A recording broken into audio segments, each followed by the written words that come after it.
Biblia inasema kabla Isaya hajatoka ya ua, yani nje ya fence, Bwana akamwambia sikiliza, rudi ukamwambia hatakufa na muongezea na miaka. Kwa sababu gani? Hezekia hakuomba, alitamka. Wewe biashara imeyumba unalia, eti biashara yako haitoki, badala utamke mamlaka unaanza kulia. Hivyo kweli ni mzima wewe? Mgongo wangu wa kuvalia nguo sio kubeba mizigo. Yeye aliyesema kile mizigo tunampelekea.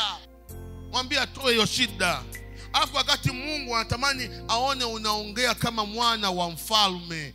Wewe ni mtoto wa mfalme, ni princess, wewe ni malkia ujaye, ni mtoto wa mfalme. Mtoto wa mfalme kuna wakati abidi adeclare, atamke, asiombeombe, asilie. Nikio, mwili wako lazima ufanikiwe. Mwili wako hauwezi ukapinga kile ambacho roho yako imeamua. Ninakutabiria kwa jina la Yesu, chochote ambacho kinaongea ndani ya roho yako ikikawe kwenye mwili wako katika jina la Yesu. Ninakutabiria roho ulioruhusu ingie ndani yako ikatawale huo mwili na maisha yako kuanzia leo. Katika jina la Yesu Kristo aliye hai. Anayezuia mafanikio yako, roho yako ya ushindi kushindie.